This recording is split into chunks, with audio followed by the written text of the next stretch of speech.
मैं सूरज आप सभी का वर्ड इनकार्नेशन में स्वागत करता हूं। आज का विषय है डीकोलोनाइजेशन यानी कि अनौपनिवेशीकरण। आज के सेशन में यह समझने का प्रयास करेंगे कि आखिर अनौपनिवेशीकरण होता क्या है, इसके माध्यम से किस प्रकार से दुनिया के तमाम औपनिवेशिक देशों ने अपने आप को स्वतंत्र कराने का कार्य किया, जैसे कि भारत हो गया, अफ्रीकी देश हो गए, कैरिबियन देश हो गए।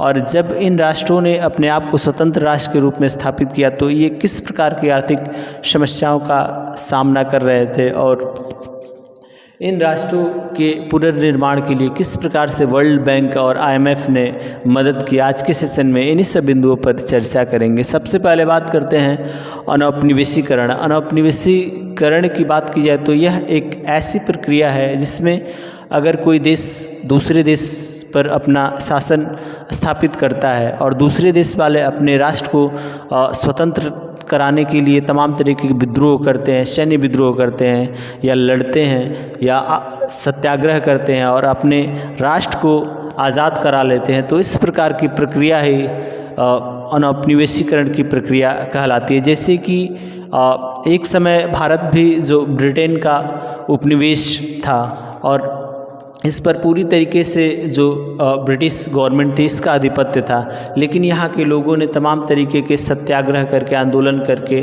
और सशस्त्र विद्रोह करके भी इन्होंने अंततः 1947 में हमारे देश को आज़ाद कराया, यहाँ के क्रांतिकारियों ने। और हमारा देश जो पहले ब्रिटिश जो हुकूमत थी उनके अधीन था, वो स्वतंत्र राष्ट्र के रूप में हमारे देश का आविर्भाव हुआ। तो इस प्रकार की प्रक्रिया ही अनौपनिवेशीकरण के एक दृष्टांत उदाहरण है। अब बात करते हैं अनौपनिवेशीकरण के बाद से किस प्रकार से समस्याएं उत्पन्न हुई। अनौपनिवेशीकरण के बाद से जो भी नए नए राष्ट्रों का आविर्भाव हुआ उनके सामने सबसे पहली समस्या थी आर्थिक संकट, क्योंकि जितने भी प्राकृतिक संसाधन होते थे, जब भी ब्रिटिशर्स या जो यूरोपीय जो साम्राज्यवादी जो देश थे, वे उनका बहुत ही अच्छे तरीके से विदोहन करते थे अपने निजी स्वार्थों की पूर्ति के लिए, उसके बाद से अपने राष्ट्र के निर्माण के लिए।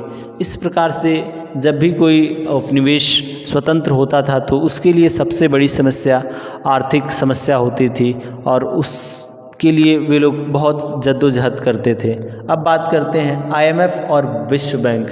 आईएमएफ और विश्व बैंक की बात की है तो सामान्यतः यह यूरोपीय जो अर्थव्यवस्था है उनको उसमें सुधार करने के लिए, या तमाम जो यूरोपीय देश थे उनमें अगर ऐसी कोई आर्थिक संकट आता है तो उनको मदद के लिए बनाया गया था। मगर वर्ल्ड वार सेकेंड के बाद से जो भी यूरोपीय राष्ट्र थे, उसके बाद से जापान था, इन्होंने बहुत ही अच्छे तरीके से अपनी अर्थव्यवस्था को संभाला और अपने अर्थव्यवस्था मजबूत की, जिसके बाद से यह महसूस किया गया कि जो आईएमएफ है और वर्ल्ड बैंक है उन राष्ट्रों पर भी ध्यान देना चाहिए जो विकासशील है और अपने राष्ट्र को स्टेब्लिश या स्थायित्व प्रदान करने का प्रयास कर रहे हैं। तो इस प्रकार से जो छोटे छोटे जो तमाम तरीके के जो राष्ट्र थे उनको आर्थिक रूप से आईएमएफ और वर्ल्ड बैंक ने मदद की और इस प्रकार से जो अनौपनिवेशीकरण की प्रक्रिया है संपूर्ण हुई।